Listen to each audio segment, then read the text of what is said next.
کیا یہ بات ٹھیک ہے؟ ہمیں چاہیے کہ ادب و احترام کو اپنا اوڑھنا بچھونا بنا، والدین کا احترام کریں، اپنے سے ہر بڑے کا ادب کریں، اولیاء کرام کا احترام کریں، صحابہ کرام کا احترام کریں، اہل بیت اطہار کا احترام کریں۔ نبی پاک علیہ الصلوۃ والسلام کے ادب و محبت کی دولت سے ہمارا دل آباد ہو جائے، پھر ہر حسن عمل اللہ کریم کی بارگاہ میں قبول ہوتا جائے گا، ہر عمل قبول ہوتا جائے گا۔ اسی طرح ایک اور حدیث پاک بخاری شریف میں موجود، عن ابن مسعود رضی اللہ تعالی عنہ قلت سألت رسول اللہ صلی اللہ علیہ وسلم، میں نے بارگاہ مصطفیٰ صلی اللہ علیہ وسلم میں عرض کیا، ای الاعمال احب الی اللہ تعالی، یا رسول اللہ اعمال میں سے کون سا ایسا عمل ہے جو اللہ کریم کی بارگاہ میں سب سے زیادہ پسندیدہ ہے، محبوب ترین ہے؟ میرے آقا نے فرمایا الصلاۃ علی وقتہا، نماز کو اپنے وقت پہ ادا کرنا۔ دوسری مرتبہ عرض کیا آقا اس کے بعد کون سا عمل اللہ کو پسند ہے؟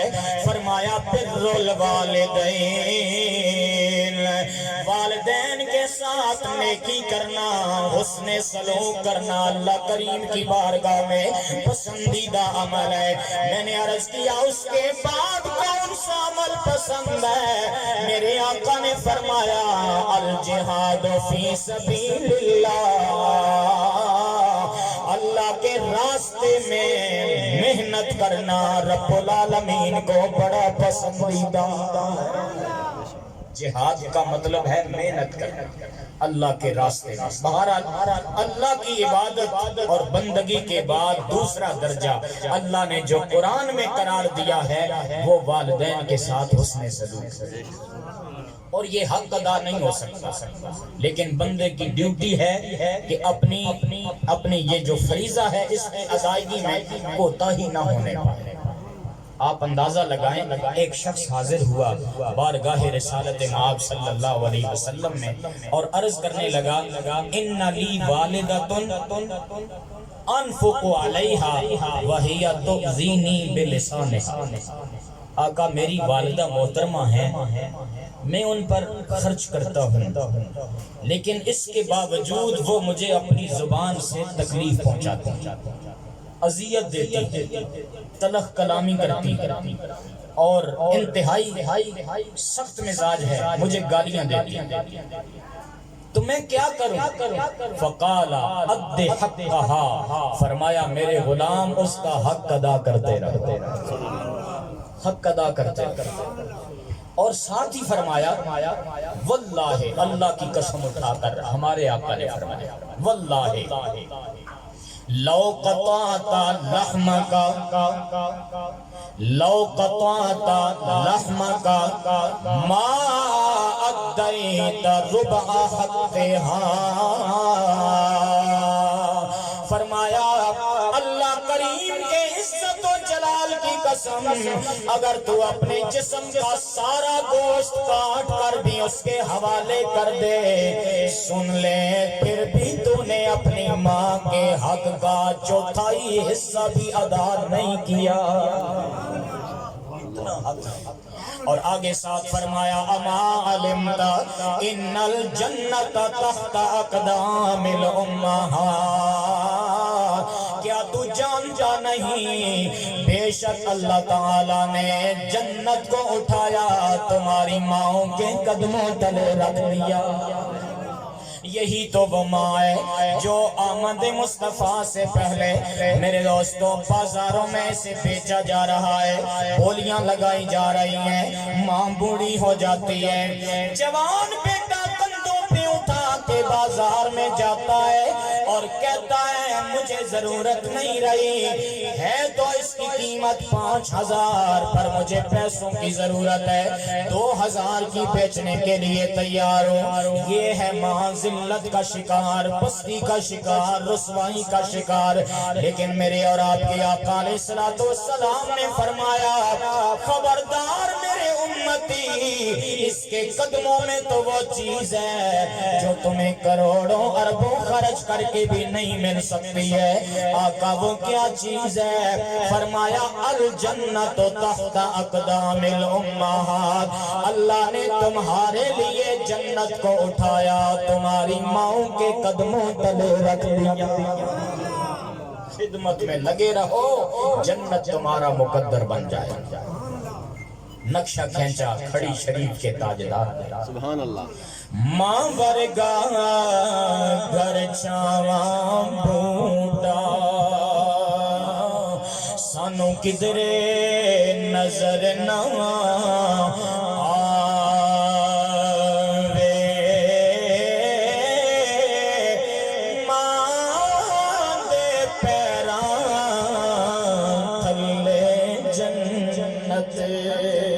سونا پاک نبی فرماوے.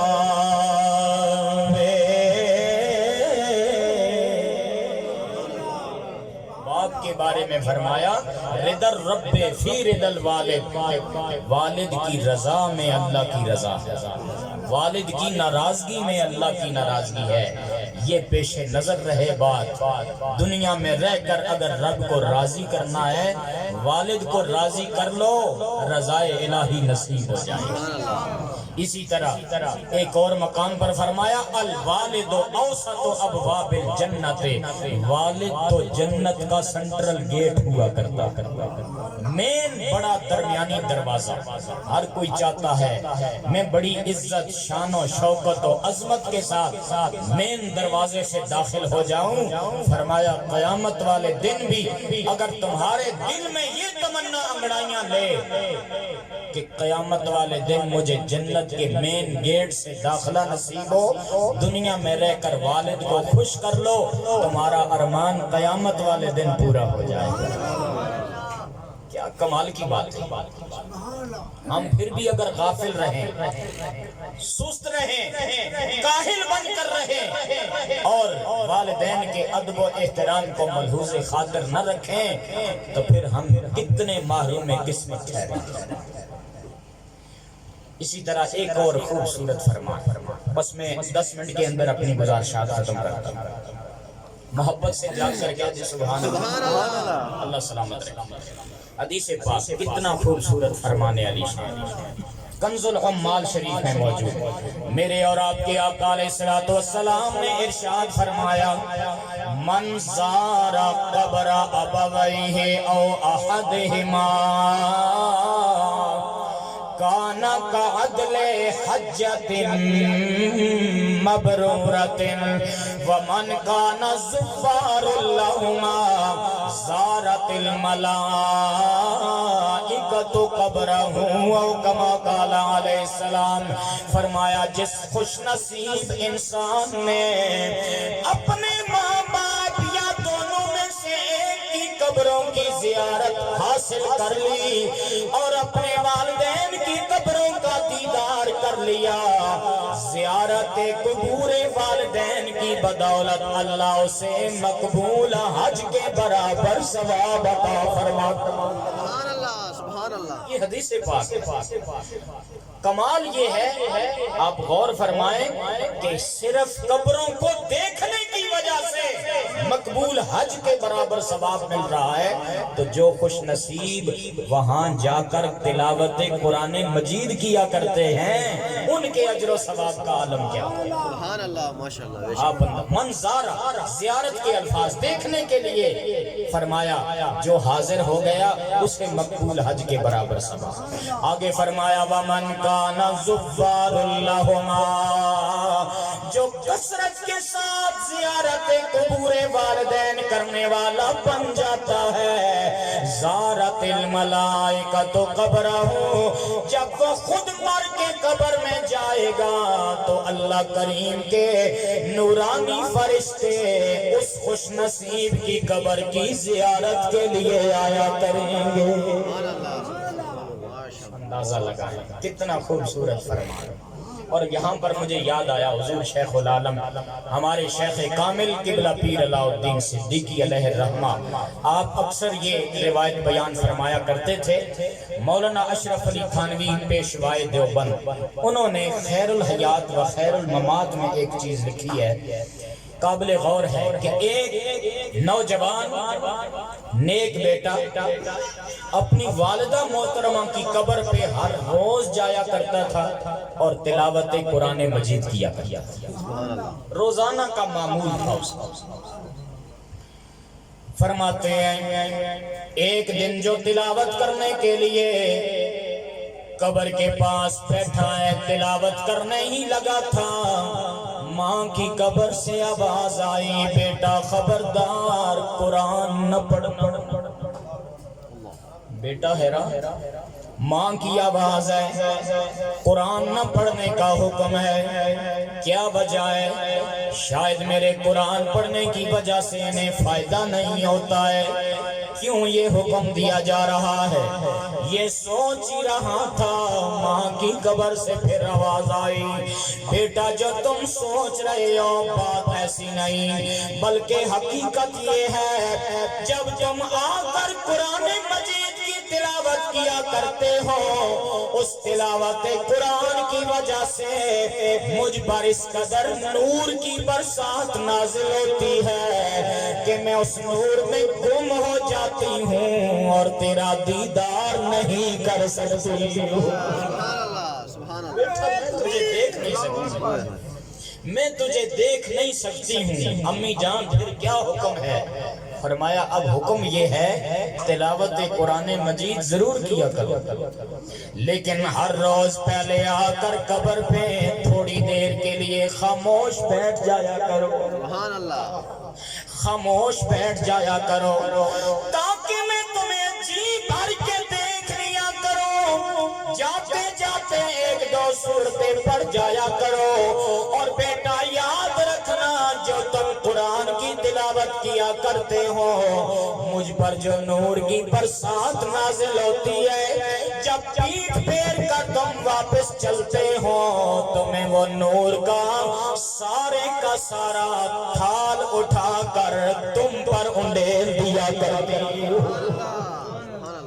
پتہ یہ چلا، مولانا اشرف علی تھانوی نے کہا نتیجہ یہ ہے قبروں پہ جا کے قرآن پڑھا جائے تو نور کی برسات نازل ہوتی ہے، اور یہ بھی ثابت ہوا کہ دنیا میں جتنی جان پہچان تھی یہ باقاعدہ احادیث موجود ہیں، قبر والا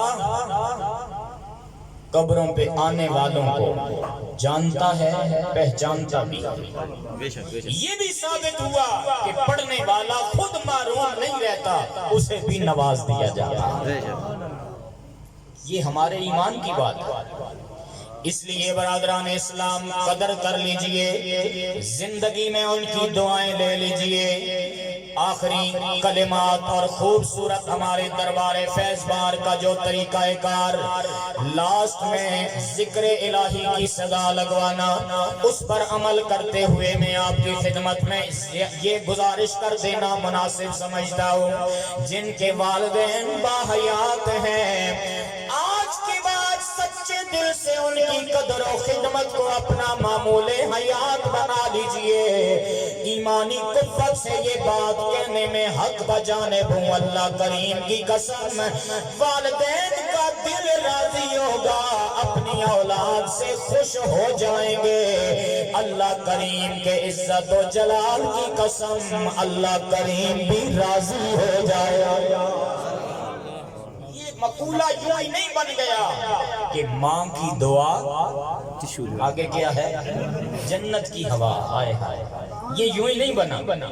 میاں صاحب ترجمانی کرتے ہیں یہ حقیقت ہے، ہاتھ اٹھا اولاد دی خاطر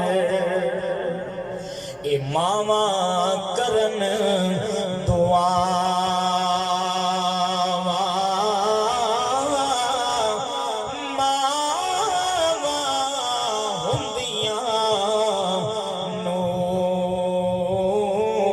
محمد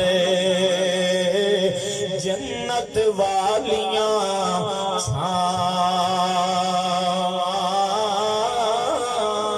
پھر پڑھیے لا الہ الا اللہ۔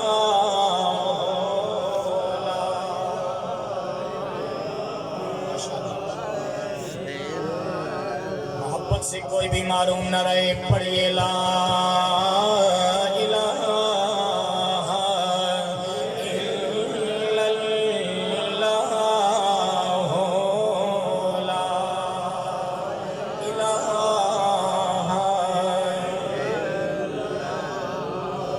ٹر گئے نے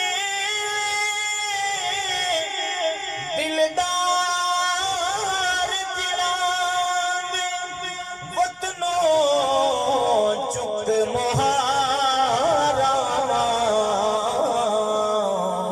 اجڑی حویلی اج نظری آوے،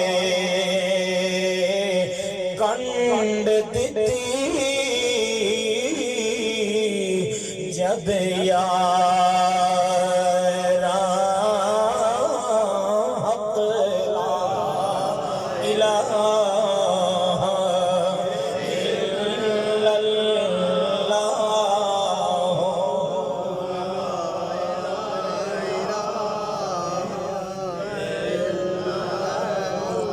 باقی سب افسانے، باقی سب افسانے ہیں، ماں باپ نے دنیا تے انمول خزانے، ماں باپ نے دنیا پہ انمول خزانے ہیں، لا الہ الا اللہ۔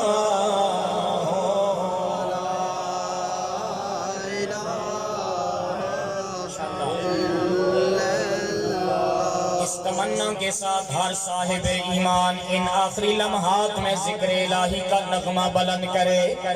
Before I die, I want my last words that لا الہ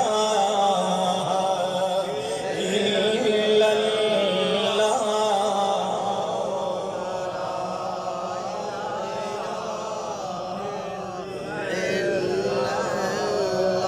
دعا کرتے رہا کرو، جب بھی دعا کرو والدین کے لیے، جہاں دعائیں کرو وہاں یہ بھی ہر دعا میں شامل کر لو، مولا مرنے سے پہلے وقت اخیروں میری زبان پہ کلمہ جاری ہو جائے، صدا نہ باغے بلبل بولے،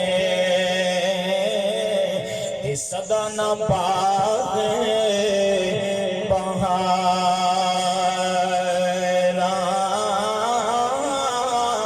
صدا نہ ماں پیو حسن جوانی، صدا نہ صحبت یاراں، حق لا الہ الا اللہ۔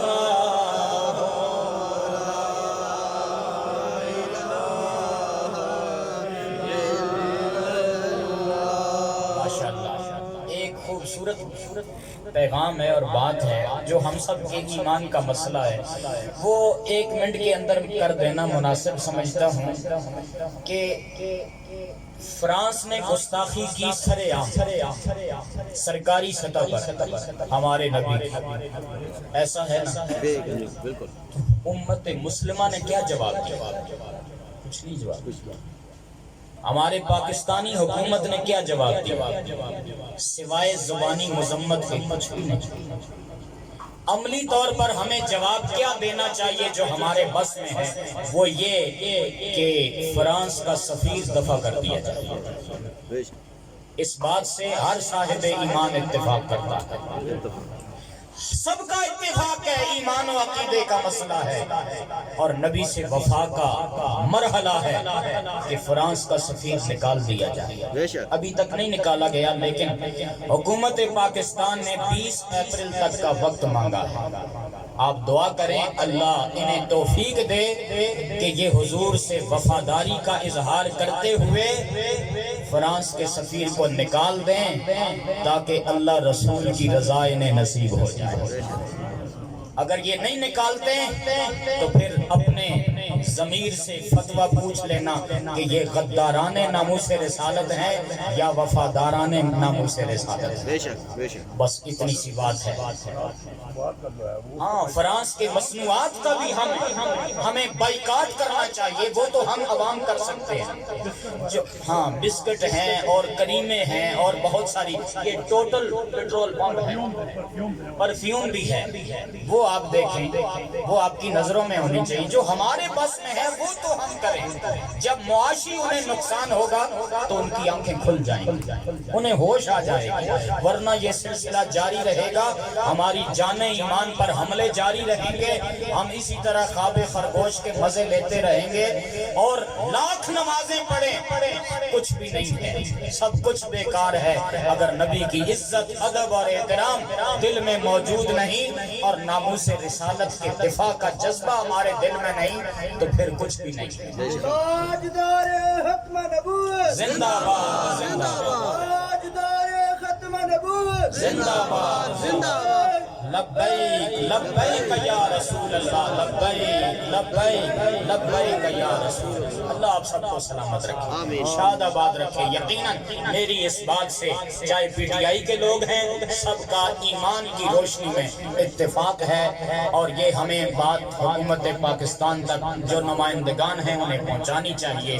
اللہ پاک ہم سب کو احساس عطا فرمائے، حفاظت ایمان کا سامان کرنے کی توفیق دے، اور یہ خوبصورت بزم سعید اپنی بارگاہ میں شرف قبولیت سے نوازے، اور ہم سب کی حاضری اپنی بارگاہ میں قبول و منظور فرمائے۔